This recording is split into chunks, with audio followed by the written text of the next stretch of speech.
This week's People magazine profiles a California teenager who does some remarkable things despite his disability.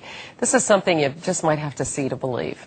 CBS News correspondent John Blackstone reports.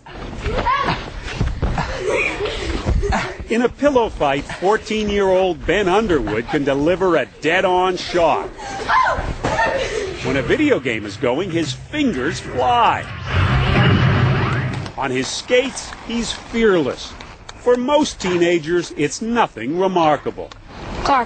I hit a car. But Ben Underwood is blind, totally blind. Hear the clicks? That's how he finds his way around. To walk down the street with Ben is to be amazed at what he can see with his ears. Well, there's a fire hydrant on the side and a car on this side. Wait, no, that's a trash can or hold on, let me see. That's a trash can? Yeah, that's a trash can. Ben was just 2 years old when cancer claimed his eyes. Both were surgically removed.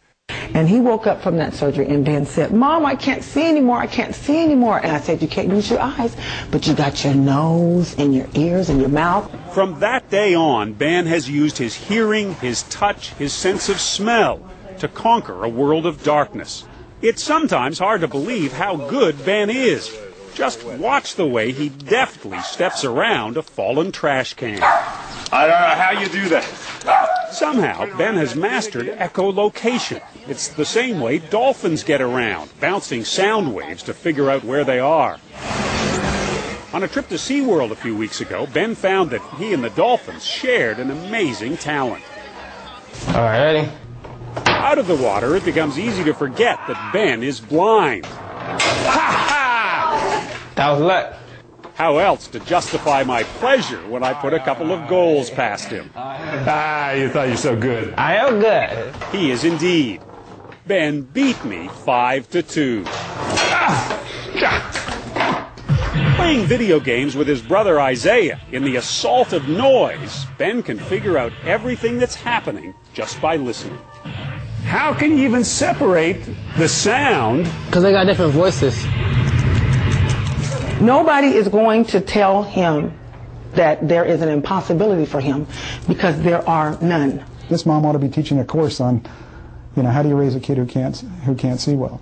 Dr. James Rubin says Aquanetta has done exactly the right thing with Ben, never being overprotective, never putting limits on him. I think the real story here is not his talents, but his attitude. And I think attitude is what it's really about. We have to give our kids confidence. We give them pride. Empower him with who he is and be proud of who you are no matter what.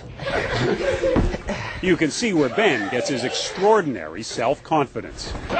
There's nothing that you can do I can't do better. And that's the attitude. You know what I'm saying? That's what I want to give him.